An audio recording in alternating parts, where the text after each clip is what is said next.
No capítulo de hoje, Paulo continua respondendo aos falsos mestres que haviam se infiltrado na igreja de Corinto. Eles impressionavam as pessoas com sua eloquência e procuravam desacreditar a autoridade do apóstolo.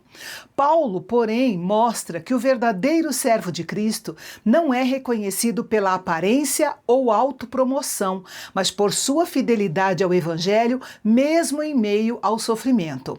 Vamos ao capítulo 11 da nossa série.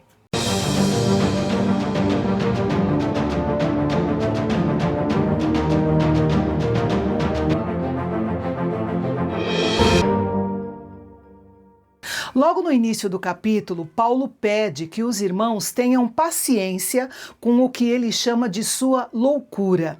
Ele vai falar sobre si mesmo, algo que normalmente ele evitava fazer, não por orgulho, mas por necessidade. Como sua autoridade apostólica estava sendo questionada pelos falsos mestres, ele precisou defender seu ministério para proteger a igreja do engano. Ele usa uma bela comparação ao dizer que sente pelos coríntios um zelo que vem de Deus, pois os preparou como uma noiva pura para ser apresentada a Cristo.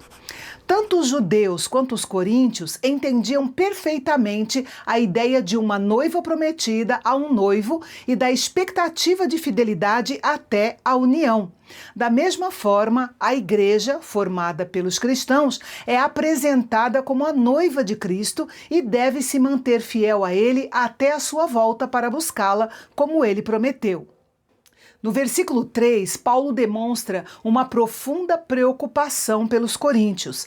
Ele lembra da serpente que enganou Eva no jardim do Éden e temia que os coríntios também fossem enganados, afastando-se da simplicidade e da pureza da devoção a Cristo. Observe que o problema não era apenas um erro de informação, mas um desvio do coração. Satanás raramente afasta uma pessoa de Deus de forma repentina. Na maioria das vezes, ele introduz pequenas distorções da verdade, exatamente como fez com Eva. A serpente não negou totalmente a palavra de Deus, mas a distorceu, acrescentando dúvidas e reinterpretando o que Deus havia dito.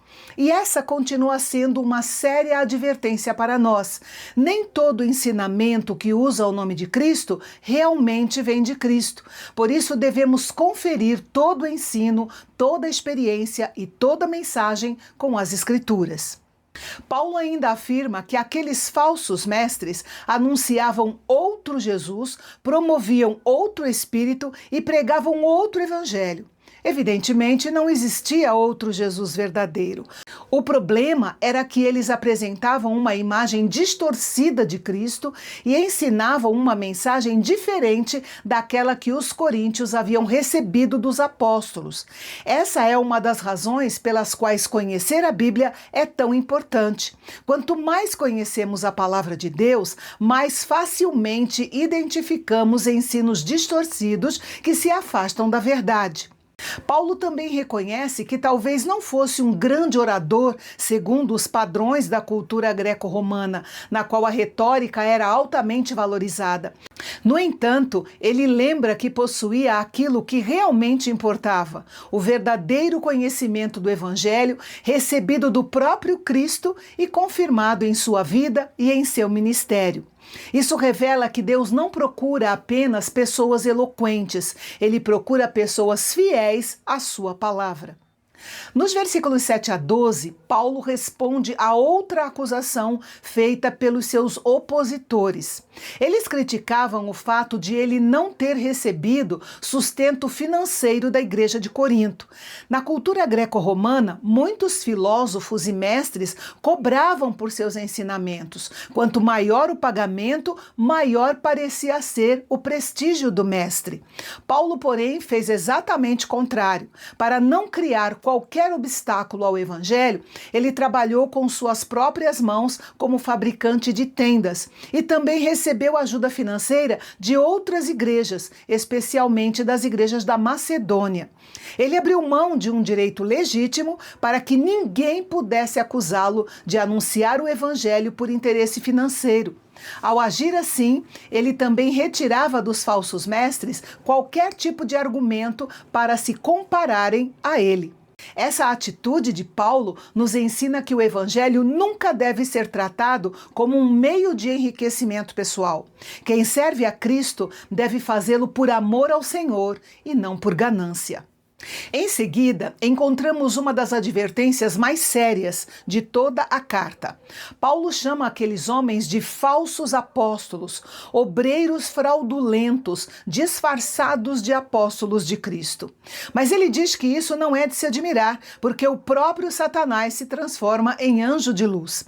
Paulo não está dizendo aqui que Satanás se torna um anjo santo ou deixa de ser quem é.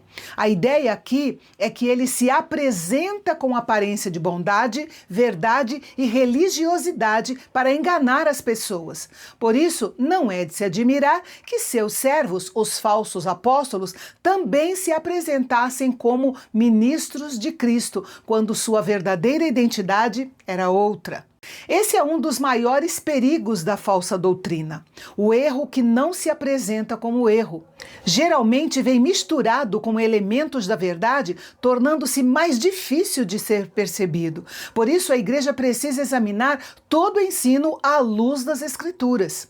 Jesus já havia advertido seus seguidores sobre falsos profetas vestidos em pele de ovelhas, mas que por dentro são lobos devoradores. Paulo apenas reforça esse mesmo alerta. Nem toda pessoa que fala em nome de Deus realmente foi enviada por Deus.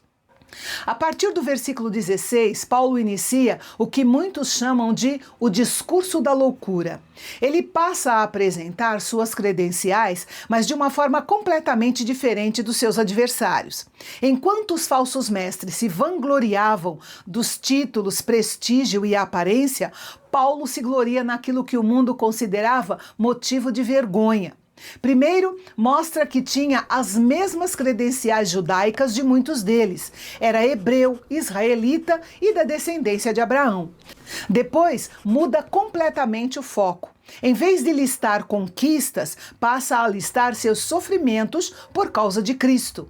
Diz que recebeu 5 vezes dos judeus 39 açoites, 3 vezes foi açoitado com varas pelos romanos, foi apedrejado, sofreu 3 naufrágios, antes mesmo daquele narrado em Atos 27, e enfrentou perigos em viagens nas cidades, no deserto, no mar e até entre falsos irmãos. Ele também menciona noites sem dormir, fome, sede, frio e falta de roupas adequadas. Porém, havia um peso ainda maior, a preocupação com todas as igrejas. Além de suportar o sofrimento físico, Paulo carregava diariamente a responsabilidade espiritual de cuidar das igrejas espalhadas pelo Império Romano. Essa lista revela que, para Paulo, o verdadeiro ministro de Cristo não é reconhecido pelo conforto, pelo sucesso ou pelos títulos, mas pela fidelidade ao Senhor, mesmo em meio ao sofrimento. Nos versículos finais, Paulo relata um episódio ocorrido logo após a sua conversão. Quando estava em Damasco, o governador da cidade mandou vigiar os portões para prendê-lo. E então, durante a noite, alguns irmãos o colocaram em um grande cesto e o desceram por uma abertura no muro da cidade, permitindo que ele escapasse. Quem deseja impressionar as pessoas, normalmente conta a história de grandes conquistas e vitórias. Paulo, porém, termina esse relato contando uma fuga. Aos olhos humanos, aquilo parecia um sinal de fraqueza e de humilhação. Mas era justamente essa a sua mensagem. O verdadeiro servo de Cristo não vive para exaltar a si mesmo. Ele vive para exaltar o Senhor, mesmo que isso signifique passar por situações que o mundo considera vergonhosas. Ao concluir este capítulo, pedimos que Deus nos ajude a seguir o exemplo de Paulo, que nossa preocupação não seja parecer importantes diante das pessoas, mas sermos encontrados fiéis diante do Senhor, e que jamais troquemos a simplicidade do verdadeiro evangelho por mensagens que agradam aos ouvidos, mas se afastam da verdade de Cristo. E a mensagem de esperança em 2 Coríntios 11 é: Deus não mede nossa vida pelo reconhecimento das pessoas, mas pela fidelidade a Cristo. Em meio às lutas, Ele fortalece e sustenta aqueles que permanecem firmes no verdadeiro Evangelho. E no nosso encontro de amanhã, o capítulo 12 irá nos revelar de onde vinha a força de Paulo. Vamos descobrir por que a graça de Deus é suficiente em qualquer situação. Eu espero você no nosso próximo encontro aqui no Canal Bendito. Até lá!